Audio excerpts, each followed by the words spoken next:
सहनाववतु सहनौ भुनक्तु सह वीर्यं करवावहै तेजस्विनावधीतमस्तु मा विद्विषावहै। ॐ शान्ति शान्ति शान्तिः। ॐ सदाशिवसमारम्भां शङ्कराचार्यमध्यमाम् अस्मदाचार्यपर्यन्तां वन्दे गुरुपरम्पराम्। वामे भूमिसुता पुरश्च हनुमान् पश्चात् सुमित्रा सुतः शत्रुघ्नो भरतश्च पार्श्वदलयोर्वायुवादिकोणेषु च सुग्रीवश्च विभीषणश्च युवराट् तारासुतो जाम्बवान् मध्ये नीलसरोजकोमलरुचिं रामं भजे श्यामलम्। गोष्पदीकृतवाराशिं अशकीकृतराक्षसं रामायण महामालारत्नं वन्दे अनिलात्मजम्।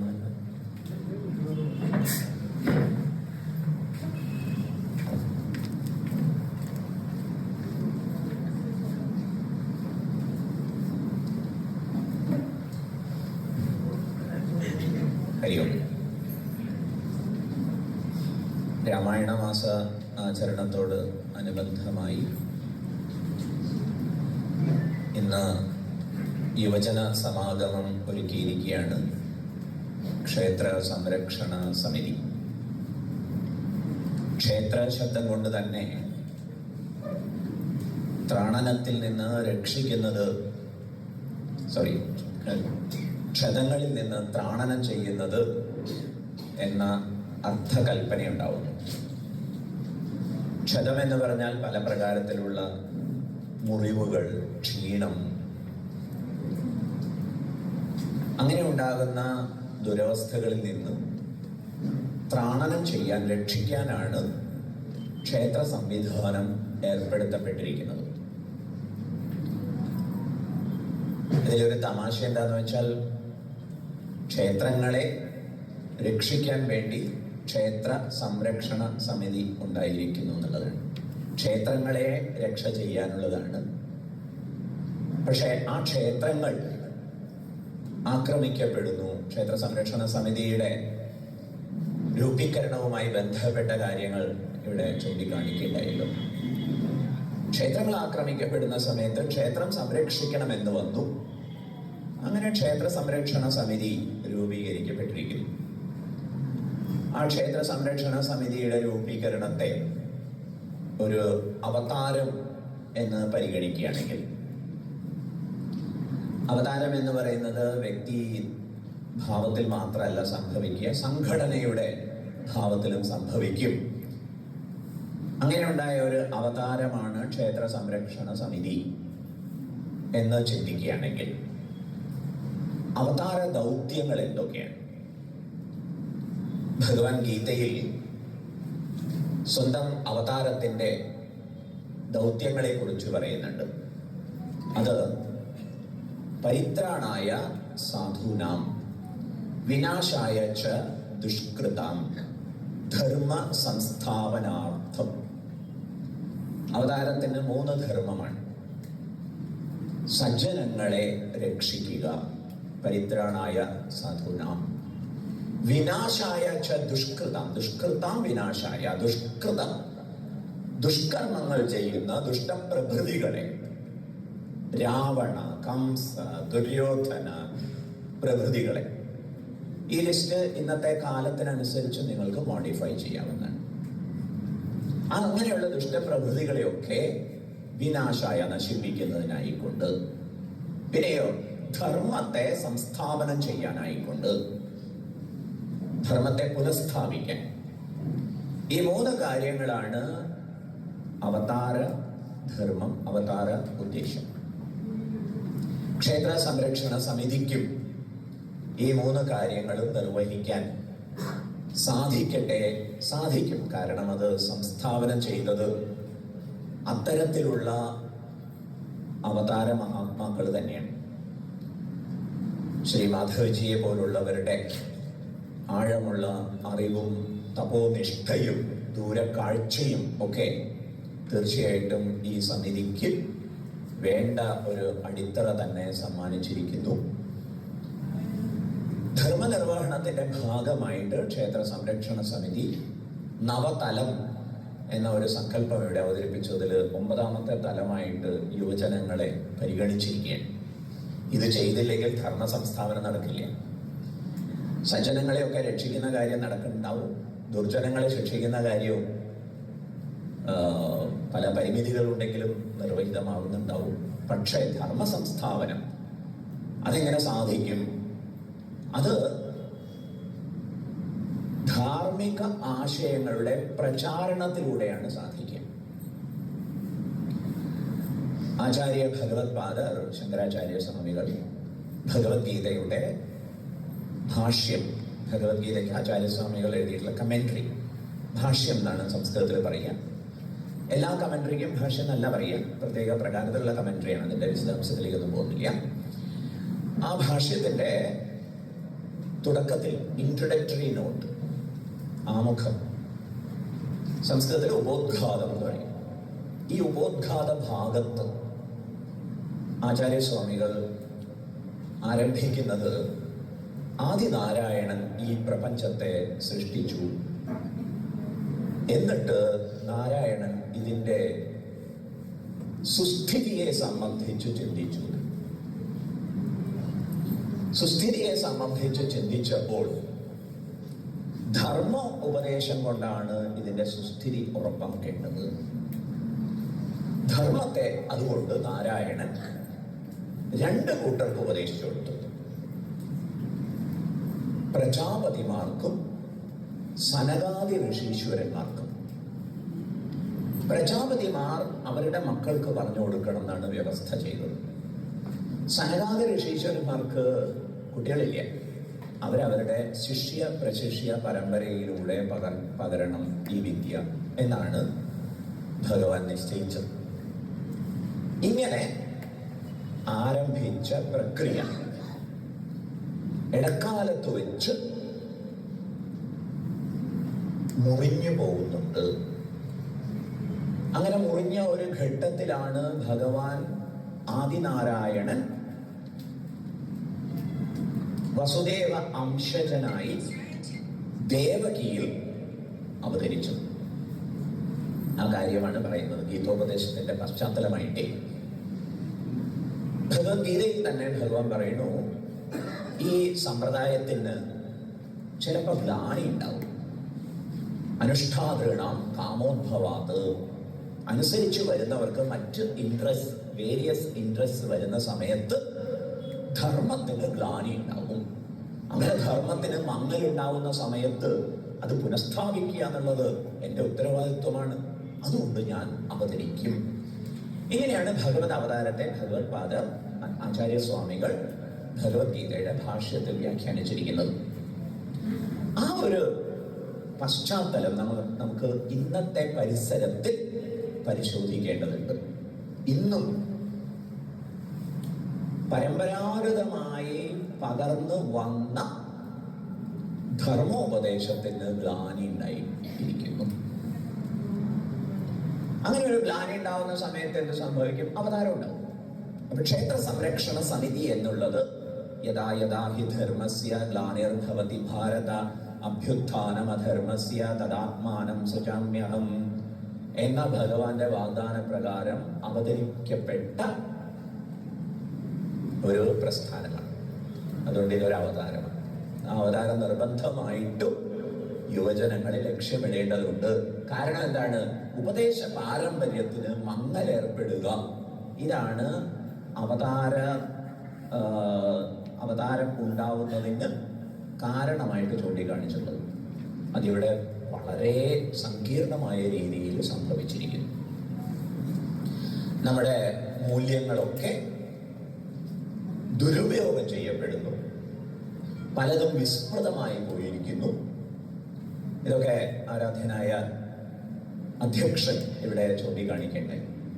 ഈ ഒരു പശ്ചാത്തലത്തിൽ നടത്തുന്ന ഇടപെടലിനെ, അത് രാമായണ മാസത്തിൽ രാമായണ ചിന്തകളോട് അനുബന്ധമായിട്ട് നിർവഹിച്ച് വരുന്നതിനെ ഈ സമയത്ത് പ്രത്യേകം അഭിനന്ദിക്കട്ടെ. ഇന്നിവിടെ സമാരംഭിതമാകുന്ന ഈ ഒരു യുവതലം അത് ഭംഗിയായി വിജയം വരിക്കട്ടെ എന്ന് ആശംസിക്കുന്നു. അങ്ങനെ ഈ പരിപാടി ഉദ്ഘാടനം ചെയ്തതായിട്ട് പ്രഖ്യാപിക്കട്ടെ.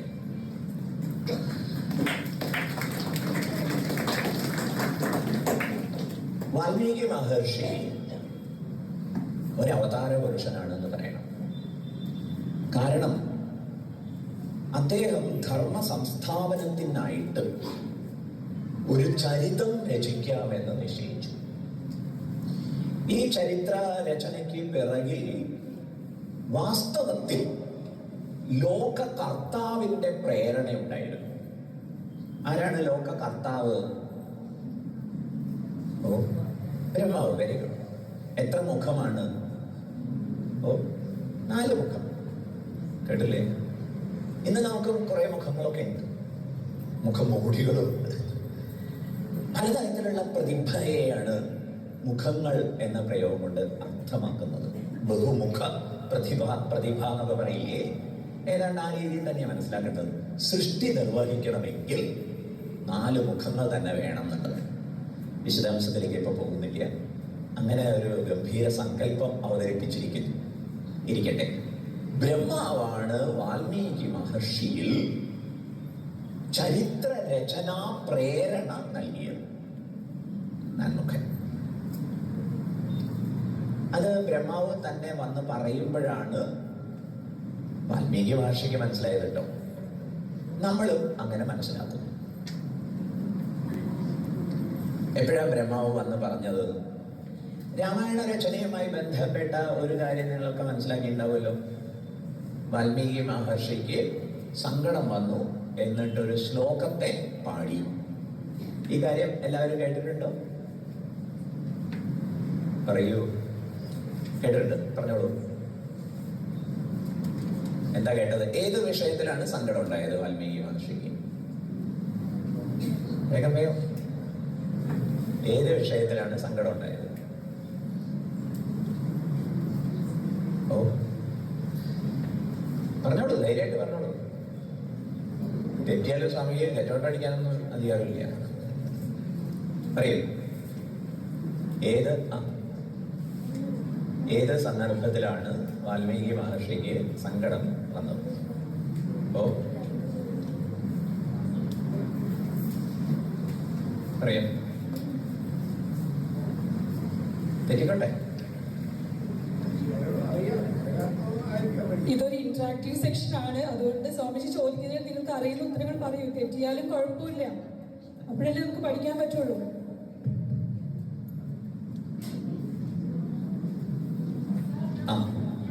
Yes, very good. ഇണപക്ഷികളില് ഒന്നിനെ ഒരു വേട്ടക്കാരൻ ഹംപ് ചെയ്തപ്പോ അതിന്റെ സങ്കടമാണ്. Very good. ഇത് അറിയാമായിരുന്നു, പക്ഷെ സങ്കോചം കൊണ്ട് തെറ്റോന്ന് പേടിച്ചിട്ട് പറയാത്തതാണ്. അങ്ങനെയുള്ളവർ മാത്രം കൈവന്നിക്ക് നോക്കട്ടെ. യെസ്. പിറകിലിരിക്കുന്നവര് ഈ ഒരു ദുരവസ്ഥയെ കുറിച്ച് ഗൗരവപൂർവ്വം മനസ്സിലാക്കുമ്പോഴേ ക്ഷേത്ര സംരക്ഷണ സമിതി ആസൂത്രണം ചെയ്ത ഈ പരിപാടിയുടെ ഗൗരവം നമുക്ക് ബോധ്യമാവുള്ളൂ. ഇത് തുടർന്ന് കൊണ്ടു നടക്കേണ്ടുന്നതിന്റെ പ്രാധാന്യം മനസ്സിലാവുള്ളൂ. മുതിർന്നവരോടാണ് സ്വാമി സൂചിപ്പിച്ചത്.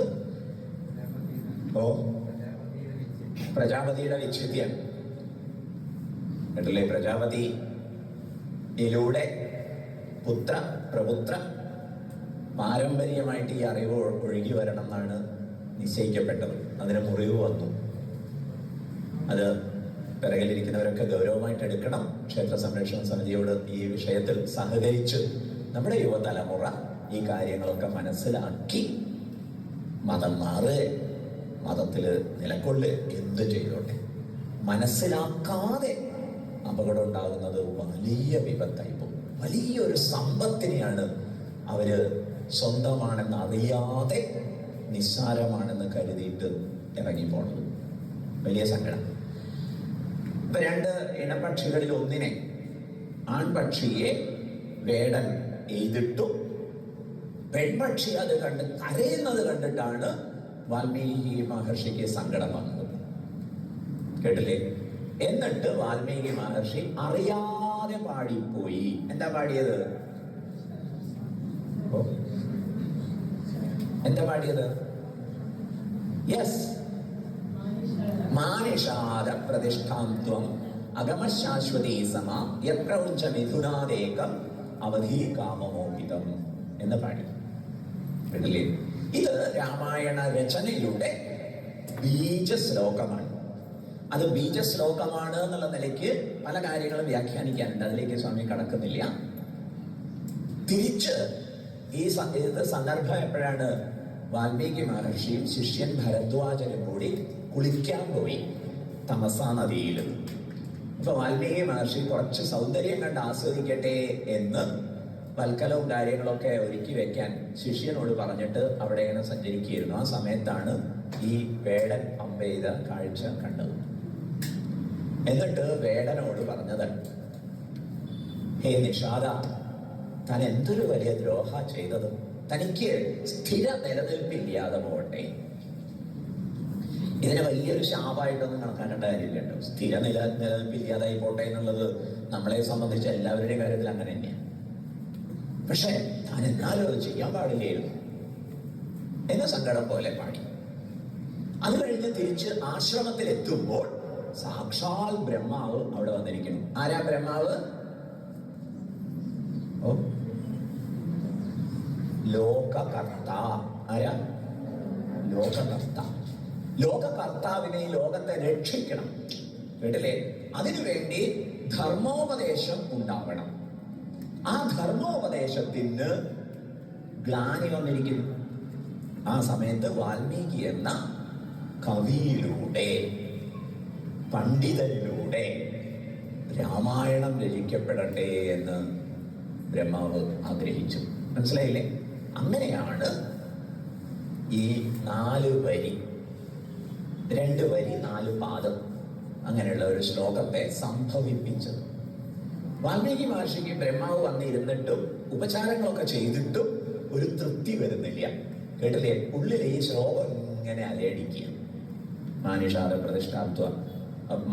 പ്രതിഷ്ഠാത്വം അഗമശാശ്വതീ സമ യക്രൗഞ്ച മിഥുനാദേകം അവധി കാമമോഹ്യം എന്നിങ്ങനെ അലയടിക്കുക. ബ്രഹ്മാവ് പറഞ്ഞു, ഭഗവാൻ അതിനെക്കുറിച്ച് വിഷമിക്കണ്ട, ഞാൻ തോന്നിപ്പിച്ചതാണ്. കേട്ടില്ലേ?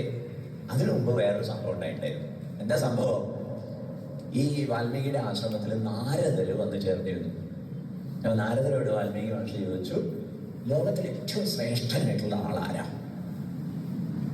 കേട്ടില്ലേ?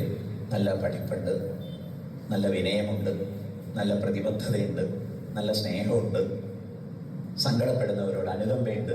കേട്ടില്ലേ? ഇങ്ങനെ കുറേ ഗുണങ്ങൾ എണ്ണി പറയാം. ഒന്നസ്മിൻ സാമ്പ്രതം ലോകേ ഗുണവാൻ കസ്യ വീര്യവാൻ ധർമ്മജ്ഞശ്ച കൃതജ്ഞ. ഇങ്ങനെ എണ്ണി ഇങ്ങനെ ആരുണ്ട് എന്ന് ചോദിച്ചു. അപ്പൊ നാരദ മഹർഷി പറയുന്നത്, ഇങ്ങനെയുള്ള ആളുകളൊക്കെ കിട്ടാൻ നല്ല പ്രയാസം. കേട്ടില്ലേ? നല്ല പ്രയാസം. പക്ഷെ ഒരാൾക്ക്, ആരാത്? ഇക്ഷ്വാകു വംശപ്രഭവോ രാമോ നാമ ജനേശ്വര. ഇക്ഷ്വാകു വംശത്തിൽ പിറന്ന രാമൻ. അതവിടെ കേട്ടിട്ടുണ്ട്. രാമന്റെ ചരിതം മുഴുവൻ നാരദ മഹർഷി സംഗ്രഹിച്ചു വാൽമീകിയോട് പറഞ്ഞു കൊടുത്തിട്ടുണ്ട്. എന്നിട്ട് ബ്രഹ്മാവ് എന്ത് പറഞ്ഞു? ബ്രഹ്മാവ് പറഞ്ഞു, കുരുഷ്വ രാമചരിതം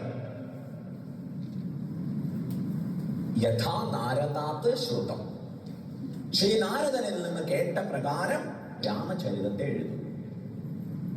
ഓക്കെ, വാൽമീകി മഹർഷി എഴുതിയിട്ടില്ല, എഴുതാൻ പോണേ ഉള്ളൂ.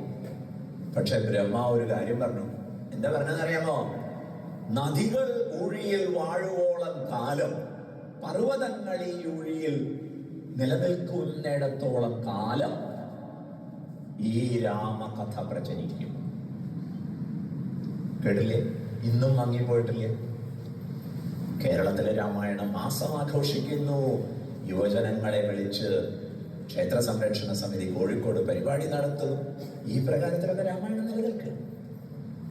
കേട്ടില്ലേ? പക്ഷേ അതിന്റെ പ്രയോജനത്തെ വേണ്ടത്ര നുകരാൻ ആളുകൾ വിമുഖരായിരിക്കും. അവരെ നമുക്കിതിലേക്ക് കൊണ്ടുവരണം. അതിനുവേണ്ടി നമ്മൾ ഉത്സാഹിക്കണം. ധർമ്മത്തിന് ഗ്ലാനി വരുമ്പോൾ അവതാരമാകട്ടെ 3 ധർമ്മങ്ങളെ നിർവഹിക്കണം. സജ്ജനങ്ങളെ രക്ഷിക്കണം, ദുർജനങ്ങളെ ശിക്ഷിക്കണം, ധർമ്മത്തെ സംസ്ഥാപനം ചെയ്യണം. ഈ ധർമ്മ സംസ്ഥാപനമാകട്ടെ യുവജനങ്ങളിലൂടെയാണ് കൂടുതൽ സാധിക്കേണ്ടത്. യുവജനങ്ങളെ കുറിച്ച് മുതിർന്നവര് ആവർത്തിച്ച് പറയുന്ന 2 കംപ്ലൈൻറ്റ്സ്, 2 പരാതികളെ കുറിച്ച് പൂജ്യ ഗുരുദേവ് ചിന്മയാനന്ദ സ്വാമിജി പറയും. എന്താ യുവജനങ്ങളെ കുറിച്ച് മുതിർന്നവർ പറഞ്ഞുകൊണ്ടിരിക്കുക? പല കാര്യങ്ങളും പറയും. ഗുരുദേവ് ചിന്മയാനന്ദ സ്വാമി ചൂണ്ടിക്കാണിച്ച 2 കാര്യം. ഒന്നാമത്തെ കാര്യം എന്താണ്? They are useless. യുവജനങ്ങളെ കുറിച്ച് മുതിർന്നവര് ആവർത്തിക്കുന്നത് എന്താണ്? They are useless. ഇങ്ങനെ തോണ്ടിയിരിക്കാം. ഏതാണ് കാലത്ത് നേരത്തെ എണീക്കില്ല, നേരെ വെളിച്ചാകുമ്പോഴേക്കും അവർക്ക് 10 മണി 11 മണി. ഞായറാഴ്ച ആണെങ്കിൽ പറഞ്ഞു യൂസ്ലെസ്. രണ്ടാമത് പറയുന്ന പരാതി എന്താണ്? കെയർലെസ്. ഒരു കാര്യത്തിലൊരു പരിഗണനയില്ല, ശ്രദ്ധയില്ല, കേട്ടില്ലേ, ജാഗ്രതയില്ല. They are useless, they are careless. Gurudev Chinmayananda Swamiji മുതിർന്നവരോട് പറഞ്ഞ കാര്യം സ്വാമി നിങ്ങളോട് പറയാൻ പാടില്ലാത്തതാണ്, എങ്കിലും സ്വാമി പറയട്ടെ. മുതിർന്നവരോട് ഗുരുദേവ് ചിന്മയാനന്ദ സ്വാമിജി പറഞ്ഞത് they are not careless. അവര് കെയർലെസ് അല്ല, careless. You are not giving much care to them. കേട്ടില്ലേ? അവർക്ക് നിങ്ങൾ വേണ്ടത്ര പരിഗണന കൊടുക്കുന്നില്ല. So you have to do that എന്ന് മുതിർന്നവരോട്. യുവജനങ്ങൾക്ക് വേണ്ടത്ര പരിഗണന കൊടുക്കൂ. Rather to say give respect. അവർക്ക് ബഹുമാനം കൊടുക്കൂ. ക്ഷേത്ര സംരക്ഷണ സമിതിയിൽ നിന്ന് നിങ്ങൾക്ക് ബഹുമാനം തന്നിരിക്കുകയാണ്. വളരെ സന്തോഷകരമായിട്ടുള്ള കാര്യം. പിന്നീട് ഗുരുദേവ് പറഞ്ഞു they are not useless, they are useless. You are not properly using them.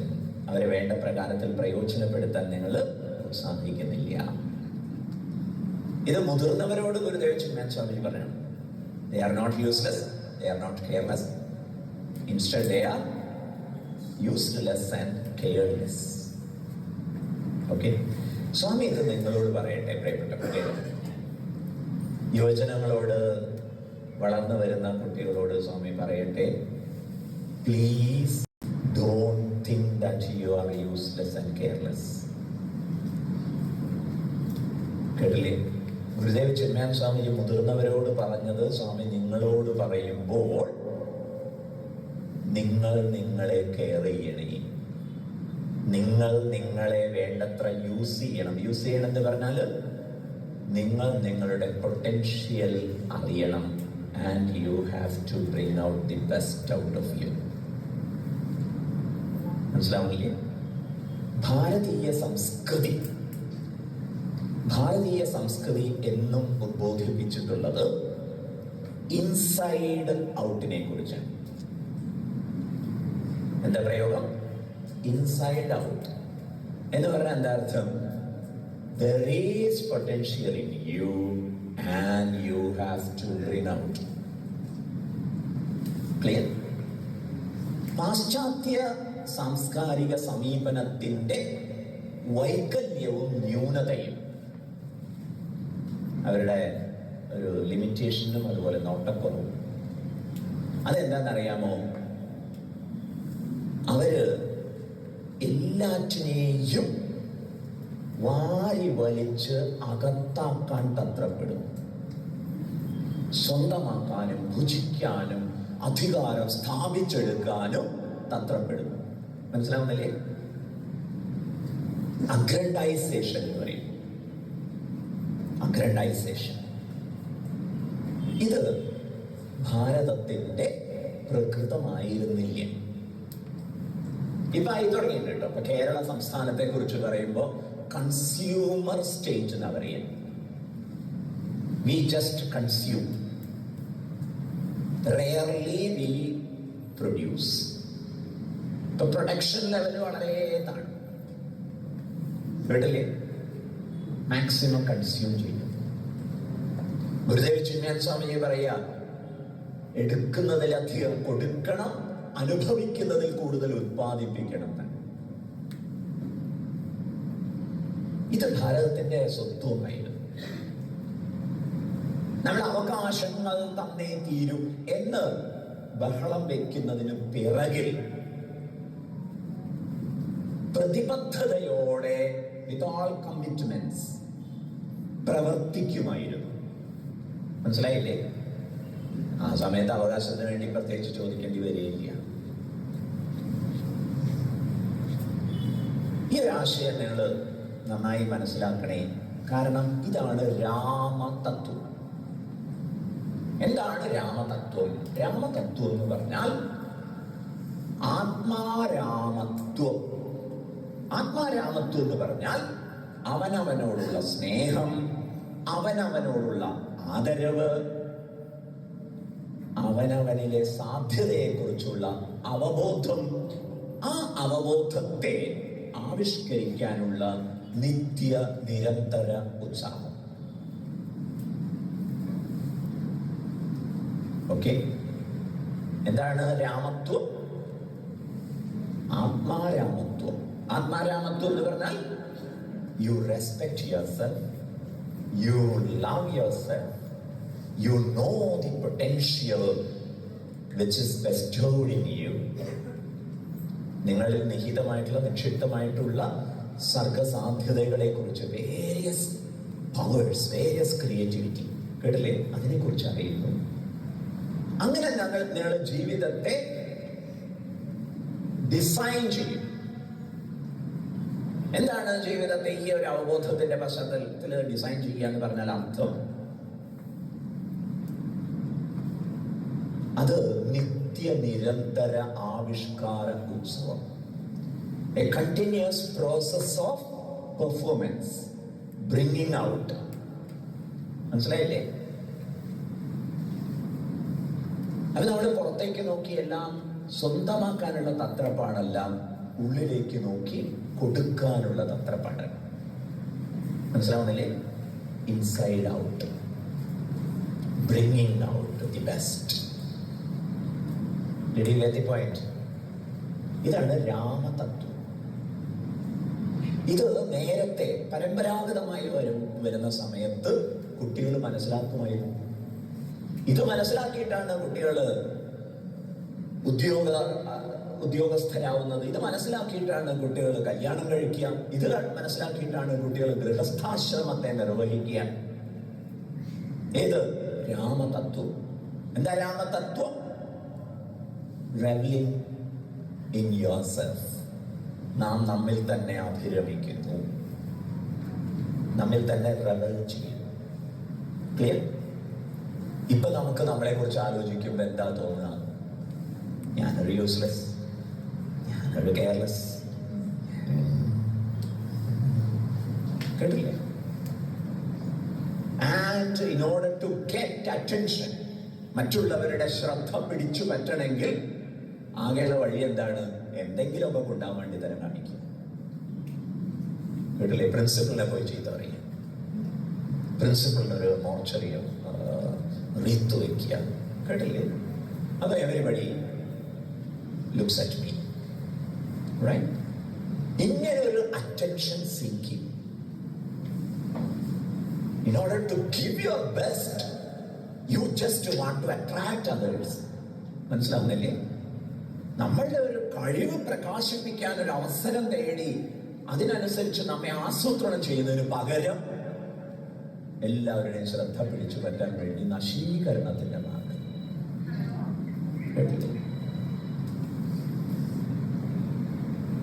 മറ്റ് പ്രത്യയശാസ്ത്രങ്ങളും തത്വചിന്തകളും ഒക്കെ നാളെ മറ്റന്നാൾ, നാളെ മറ്റന്നാൾ എന്ന് പറഞ്ഞുകൊണ്ടേയിരിക്കും.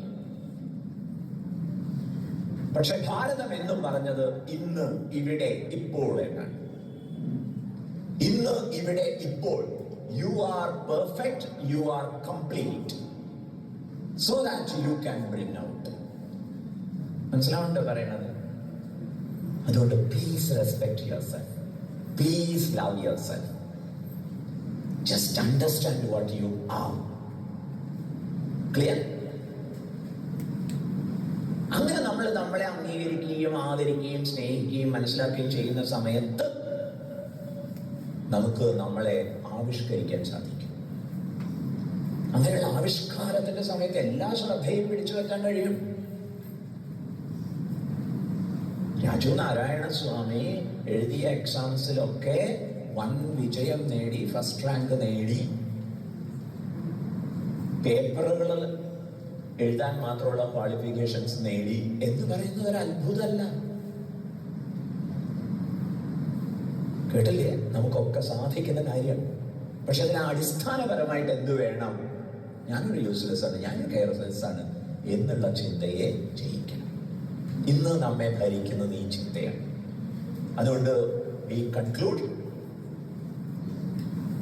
I hate myself. ഈ ഐ ഹേറ്റ് മൈസെൽഫ് എന്ന് ആവർത്തിച്ചുകൊണ്ടിരിക്കുന്നവരുടെ നെറ്റിയിൽ ഒരു ഇര എന്ന ഫലകം ഒട്ടിച്ച അവസ്ഥയുണ്ടാവും. അത് വായിച്ചെടുക്കാൻ പറ്റുന്നവരാണ് നിങ്ങളെ പല പ്രകാരത്തിൽ എക്സ്പ്ലോയിറ്റ് ചെയ്യുക. അവരെന്താ പറയുക? കടന്നു വരും, നാളെ മറ്റന്നാൾ. And we are trapped. നമ്മൾ അതിൽ പോയി പെട്ടു. കേട്ടില്ലേ? അബ്ദുൽ കലാമിനെ കുറിച്ച് ഞങ്ങളൊക്കെ ധാരാളം കേട്ടിട്ടുണ്ടാവും, വായിച്ചിട്ടുണ്ടോ എന്നറിയില്ല. അബ്ദുൽ കലാം വളരെ ആഘോഷിക്കപ്പെട്ടു. കാരണം എന്താണ്? രാമേശ്വരം കടൽ തീരത്ത് പത്രം വിറ്റ് നടന്ന നിസ്സാര ചെറുപ്പക്കാരൻ പിന്നീട് റോക്കറ്റ് വിക്ഷേപണ വിഷയത്തിൽ അത്ഭുതങ്ങൾ സൃഷ്ടിച്ചിരിക്കുന്നു. അദ്ദേഹം എഴുതിയ ഒരു പുസ്തകത്തിന്റെ പേര് ദി വിങ്സ് ഓഫ് ഫയർ എന്ന്. വിങ്സ് ഓഫ് ഫയർ കേട്ടില്ലേ? അതിന്റെ ഇൻട്രൊഡക്ടറി നോട്ടിൽ ആമുഖമായിട്ട് അദ്ദേഹം പറയുന്നു, ഞാൻ എന്തൊക്കെ റോക്കറ്റുകൾ തയ്യാറാക്കിയോ അല്ലെങ്കിൽ ആ സാങ്കേതിക രംഗത്ത് എന്തൊക്കെ സംഭാവന ചെയ്തോ ഇതൊക്കെ എന്റെ അധ്യാപകന്മാർക്ക് സമർപ്പിക്കാനുള്ള കൃതജ്ഞതയാണ്. പിന്നീട് അദ്ദേഹം പറഞ്ഞു, ഒന്നുമല്ലാത്ത കലാമിലൂടെ ഇത്രയും കാര്യങ്ങൾ നിർവഹിക്കുമ്പോൾ ഈശ്വരൻ ഈ കലാമിലൂടെ പറയാൻ ഉദ്ദേശിക്കുന്ന കാര്യം, നിസ്സാരനായ കലാമിലൂടെ അത്ഭുതം സൃഷ്ടിച്ചുകൊണ്ട് ഈശ്വരൻ ഓരോ ഇന്ത്യക്കാരോടും പറയാൻ ആഗ്രഹിക്കുന്നു. എന്താ ഓരോ ഇന്ത്യക്കാരനോടും പറയാൻ ആഗ്രഹിക്കുന്നത്? You are not insignificant, you are not helpless. കേട്ടില്ലേ? There is a fire in you and your job is to give wings to that fire. നിങ്ങളുടെ എല്ലാവരിലും അഗ്നിസ്ഫുരണമുണ്ട്. ആ അഗ്നിക്ക് ചിറകുകൾ നൽകുക എന്നത് മാത്രമാണ് നിങ്ങളുടെ ജോലി. ഇതാണ് ഭാരതത്തിന്റെ തത്വചിന്ത. എന്താ ഭാരതത്തിന്റെ തത്വചിന്ത? Take care of yourself. മറ്റുള്ളവരെ നമ്മൾ കാണുന്ന സമയത്ത് വളരെ കാലം കഴിഞ്ഞിട്ട് നമ്മുടെ സുഹൃത്തുക്കളെയും അതുപോലെ ബന്ധുക്കളെയും കാണുന്ന സമയത്ത് നമ്മൾ എന്ത് പറയും? We miss you a lot എന്ന് പറയും. But what about missing yourself? നമ്മൾ എത്രത്തോളം നമ്മളെ അവഗണിച്ചു പോകും. ക്ലിയർ? അതുകൊണ്ട് നമുക്ക് എല്ലാവർക്കും നേരമുണ്ടാവട്ടെ, സാവകാശം ഉണ്ടാകട്ടെ. രാമത്വം എന്താണ്? രാമത്വം അവനവനോട് സ്നേഹമുണ്ടായിരിക്കുക, ആദരവുണ്ടായിരിക്കുക, കഴിവുകളെ കുറിച്ച് അറിയുക, ബ്ലെസ്സിങ്സിനെ കുറിച്ച് നോട്ട് ചെയ്യാൻ സാവകാശം ഉണ്ടാവുക. We must count our blessings. Okay? എന്നിട്ട് ആലോചിക്കുന്നു, ഞാൻ എങ്ങനെ ഇത് 100 വർണ്ണങ്ങളിൽ പുറത്തു കൊണ്ടുവരും. യേശുദാസ് പാട്ടിലൂടെ ചെയ്തത് കേട്ടില്ലേ? സച്ചിൻ ടെണ്ടുൽക്കർ ക്രിക്കറ്റിലൂടെ ചെയ്യുന്നത്. ഇങ്ങനെ ഓരോ രംഗത്ത് ഓരോരുത്തരും അവർ ചെയ്യുന്നത് ഇത്രയേ ഉള്ളൂ. ആത്മബഹുമാനത്തോടെ, ആത്മസ്നേഹത്തോടെ അന്തർഹിതമായ കഴിവുകളെ തൊട്ടുണർത്തി ആവിഷ്കരിക്കുന്നു. ക്ലിയർ? ഇതിനെല്ലാവർക്കും ഇവിടെ സ്പേസ് ഉണ്ട്. എല്ലാവർക്കും ഉദിച്ചു നിൽക്കാനുള്ള ആകാശങ്ങൾ ഇവിടെ ഉണ്ട് എന്നുള്ളതാണ് വസ്തുത. But where is your space? Special space exclusively designed to you. കേട്ടില്ലേ? അത് കണ്ടെത്തണമെന്നല്ലേ. ഇതിന്റെ കഥയാണ് രാമായണം പറയുന്നത്. ഇതിന്റെ കഥയാണ് രാമായണം പറയുന്നത്. കനക സിംഹാസനവും കനക കിരീടവും വെച്ചു നീട്ടിയിട്ട് ശ്രീരാമനോട് പറഞ്ഞു, ദശരഥൻ, എനിക്ക് വയസ്സായി, അതുകൊണ്ട് ഭവാൻ യുവരാജാവായിട്ട് അഭിഷിക്തനാവണം. ദുർലക്ഷണങ്ങൾ പലതും ഞാൻ കാണുന്നു. It seems my expiry date is far reaching. കേട്ടില്ലേ? അതുകൊണ്ട് നീ ചാർജ് എടുക്കണം, ഉത്തരവാദിത്വം എടുക്കണം. രാമൻ അച്ഛനെ ഗുരുവായി, വൃദ്ധനായി, മഹാരാജാവായി ആദരിക്കുന്ന അച്ഛനെ അനുസരിക്കാൻ തയ്യാറായി. അതേ അച്ഛന്റെ ഇളയ ഭാര്യ പിറ്റേന്ന് വിളിച്ചിട്ട് രാമനോട് പറയുന്നു, ഭവാൻ കാനനത്തിലേക്ക് പോകണം. രാമൻ തയ്യാറായി. കാരണം രാമൻ അറിയാം, കനകസിംഹാസനമല്ല എന്നെ തീരുമാനിക്കുക, സ്വർണ കിരീടമല്ല എന്നെ തീരുമാനിക്കുക. കേട്ടില്ലേ? ഈ തിരിച്ചറിവ് നമുക്കുണ്ടാവട്ടെ. അതാണ് ശരിയായ independence. You are not depending upon anything. You are not depending upon anything, anyone, anything and anyone. അതാണ് ശരിയായ സ്വാതന്ത്ര്യം. ഇപ്പൊ വെച്ചു നീട്ടിയ കനക സിംഹാസനത്തെ വേണ്ടെന്ന് വെച്ച് ഇറങ്ങി പോകുമ്പോഴും രാമന് രാമന്റേതായിട്ടുള്ള ഐഡന്റിറ്റി ഉണ്ട്, എൻറ്റിറ്റി ഉണ്ട്. അതാണ് ഇൻഡിപെൻഡൻസ്. Is it clear? ആലോചിക്കൂ. കയ്യേകി രസകരമായിട്ടുള്ള ഒരുപാട് സന്ദർഭങ്ങളുണ്ട് കേട്ടോ, ഇറങ്ങിപ്പോക്കിന് മുമ്പ്. അതിലൊരു ഘട്ടത്തിൽ കയ്യേകി പറയുകയാണ്, അതേ ഒന്നും രണ്ടും പറഞ്ഞ സമയങ്ങൾ വേണ്ട. കാരണം രാമൻ വളരെ ഉചിതമായിട്ട് പറഞ്ഞു, ഞാൻ കാനനത്തിലേക്ക് പോവാം, എത്രയും വേഗം ഭരതൻ വന്നിട്ട് രാജ്യഭരണം ഏറ്റെടുക്കട്ടെ. അപ്പൊ കയ്യേക്ക് വരുന്നമായി ഭരതം വരുന്നവരെ കാത്തുന്ന ചിലപ്പോൾ കാര്യങ്ങൾ തകിടമറിയാൻ സാധ്യതയുണ്ട്. Better you to go early as possible. കേട്ടില്ലേ? അതിനിടയ്ക്ക് അച്ഛൻ മോഹാലസ്യപ്പെട്ട് വീണത് കണ്ടപ്പോ രാമൻ താങ്ങാൻ വേണ്ടി പോയി. ഇപ്പൊ കയ്യേകിയെ പറഞ്ഞ വാക്യത്തെ വാൽമീകി മഹർഷി അടയാളപ്പെടുത്തിയിരിക്കുന്നത് ചാട്ടവാറ് കൊണ്ട് കുതിരയെ അടിക്കുന്നത് പോലെയാണ്. അജാതി പ്രയോഗമാണ് നടത്തിയത്. എന്താ പറയണത്? അതേ അതൊന്നും പറഞ്ഞ് താമസിപ്പിക്കണ്ട, വേഗം ചെല്ല്. ഈ സമയത്ത് ശ്രീരാമചന്ദ്രൻ തിരിഞ്ഞു നിന്ന് പറഞ്ഞു, രാമമഹത്വം.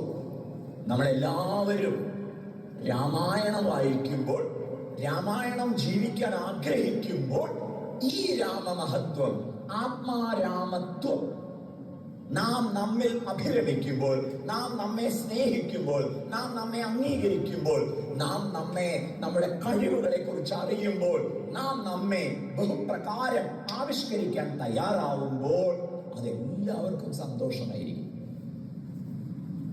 അതുകൊണ്ട് രാമശബ്ദത്തിന് വേറൊരു അർത്ഥം എന്താണെന്നറിയാമോ? അവനവനിൽ അഭിരമിക്കുക, മറ്റുള്ളവർക്ക് സന്തോഷം പകരുക. എല്ലാവരെയും സന്തോഷിപ്പിക്കുന്നവനാണ് രാമൻ. ഈ പാഠം നമ്മൾ ഉൾക്കൊള്ളണം. കൈകേയിയോട് രാമൻ പറഞ്ഞു, അമ്മേ, അമ്മ എന്നെ കുറിച്ച് എന്താ മനസ്സിലാക്കിയിരിക്കുന്നത്? ഭാരതീയ തത്വചിന്തയുടെ മുഴുവൻ സന്ദേശത്തെയും ആവാഹിച്ചുകൊണ്ട് രാമൻ പറയുന്നു, നാഹമർത്ഥവരോ ദേവി ലോകം ആവസ്തുമുത്സഹേ വിധിമാം ഋഷിഭിസ്തുല്യം വിമലം ധർമ്മമാശ്രിതം. ഹേ അമ്മേ, കാശിന് വേണ്ടിയും അധികാരത്തിന് വേണ്ടിയും അംഗീകാരത്തിന് വേണ്ടിയും ഭോഗങ്ങൾക്ക് വേണ്ടിയും ഒക്കെ അലഞ്ഞു തിരിയുന്ന യാചകനായിട്ട് എന്നെ പരിഗണിക്കരുതേ. മറിച്ച് തന്റെ ആത്മവൈഭവത്തെ കുറിച്ച് മനസ്സിലാക്കി അതിന്റെ നിരന്തര ആവിഷ്കാര ഉത്സവമായി ജീവിതത്തെ മാറ്റിയിരിക്കുന്ന ഋഷിക്ക് തുല്യം എന്നെ മനസ്സിലാക്കണമേ. വിധിമാം ഋഷിഭിസ് തുല്യം. ഒരു രാജ്യത്തെ ഭരിക്കാനുള്ള നിയോഗം വന്നു ചേർന്നാൽ ready to accept it. Instead പകരം കാട്ടിലേക്ക് ഇറങ്ങി പോകണമെങ്കിൽ I'm ready to do that also. മനസ്സിലാവുന്നില്ലേ? കാരണം പരിസരങ്ങൾ എന്നെ തീരുമാനിക്കുന്നില്ല, വ്യക്തികൾ എന്നെ തീരുമാനിക്കുന്നില്ല, പിന്നെയോ ഞാൻ തീരുമാനിക്കപ്പെട്ടിരിക്കുന്നു. എന്താ തീരുമാനിക്കപ്പെട്ടിരിക്കുന്നത്? There is fire in you. You just want to give wings to that fire. മനസ്സിലാവുന്നില്ലേ? ഈ ഒരു അവബോധം ഇതാണ് രാമൻ രാമായണത്തിലൂടെ കാണിച്ചത്, അഥവാ വാൽമീകി രാമചരിതം എഴുതിയിട്ട് നമ്മളെ പഠിപ്പിക്കുന്നത്. ഈ ഒരു പാഠം ആത്മാരാമനായിരിക്കാനുള്ള പാഠം. മറ്റേത് ഭോഗാരാമൻ. ദശഗ്രീവൻ ആരാണ്? എല്ലാവരെയും ആശ്രയിക്കുന്ന, എല്ലാവരെയും അടിമയാക്കുന്ന, എല്ലാം അടിച്ച് തകർക്കുന്ന, ബഹുമുഖൻ, പത്തിന്ദ്രിയങ്ങളും ബഹിർമുഖനാക്കി, കംപ്ലീറ്റ്ലി എക്സ്ട്രോവേർട്ട്. കേട്ടില്ലേ? അയാള് സീതയോട് പോയി പറയുകയാണ്, എന്റെ അന്തഃപുരത്തിൽ പല നാടുകളിൽ നിന്ന് സ്വയം വിധേയരായി എത്തിയിട്ടുള്ള അനവധി നാരീജനമുണ്ട്. അവരുടെയൊക്കെ പട്ടമഹിഷിയായിട്ട് ഞാൻ ഭവതിയെ നിയോഗിക്കാം. ഞാൻ ഇതുവരെ എന്റെ പ്രതാപങ്ങളെ കൊണ്ട് നേടിയെടുത്ത സകല സൗഭാഗ്യങ്ങളെയും ഭവതിയുടെ കാലിൽ ഞാൻ നേദിക്കാം. എന്റെ പ്രേമത്തെ, എന്റെ പ്രണയത്തെ ദയവേത് തള്ളി പറയരുതേ, ബഹുമാനിക്കൂ. So dependent.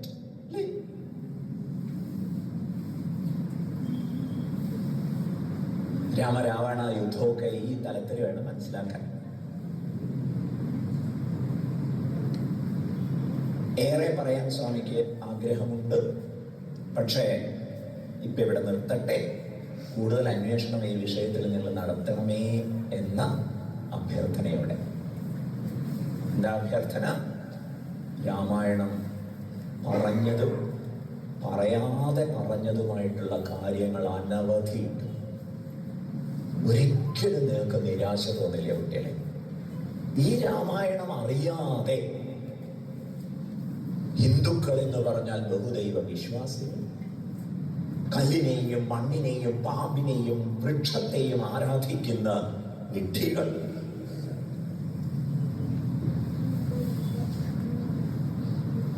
വികലമായ തത്വചിന്ത, വൃത്തികെട്ട ആചാരാനുഷ്ഠാനങ്ങൾ എന്നൊക്കെ കേട്ട് ദുരഭിമാനികളായിട്ട് ഇത് വെടിഞ്ഞു പോവുക.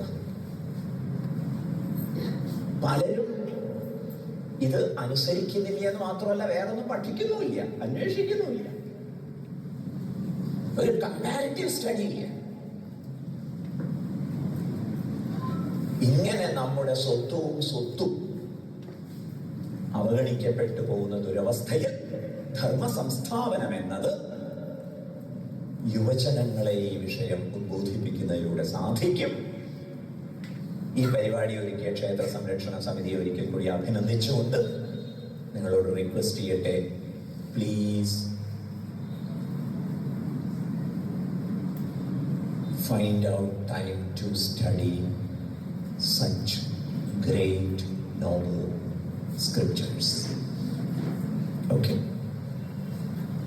രാമായണത്തെ കഥയാണ് എന്നുള്ള നിലയ്ക്ക് അങ്ങനെ ആസ്വദിക്കാം, ചരിത്രമാണ് എന്നുള്ള നിലയ്ക്ക് പഠിക്കാനുണ്ട്, തത്വചിന്ത പങ്കുവെക്കുന്നു, ധർമ്മചിന്ത പങ്കുവെക്കുന്നു എന്ന നിലയിൽ വളരെ വിശകലനം ചെയ്യാനുണ്ട്. പക്ഷേ കഥ കേൾക്കുന്നത് തന്നെ എത്ര ആകർഷണം. So please give attention and make use of it. ഒരു യാചകരാണ് എന്നുള്ള അവസ്ഥയിൽ നിന്ന് നിത്യനിരന്തര ആവിഷ്കാര ഉത്സവമായി ജീവിതത്തെ മാറ്റിയെടുക്കാൻ നിങ്ങൾക്ക് സാധിക്കണം. അറ്റൻഷൻ സീക്കിംഗ് അല്ല. വിരിഞ്ഞു നിൽക്കുന്ന പൂവിനരികിലേക്ക് ചിത്രശലഭങ്ങൾ പാറി എത്തും പോലെ നിങ്ങളെ തേടി വരും ലോകം. Bring out the best. Okay, ഇത്രയും പറഞ്ഞുകൊണ്ട് സ്വാമി ഇന്നത്തെ ഭാഷണം ഉപസംഹരിക്കുകയാണ്. തുടർന്ന് രാജു നാരായൺ സ്വാമിജിയും അതുപോലെ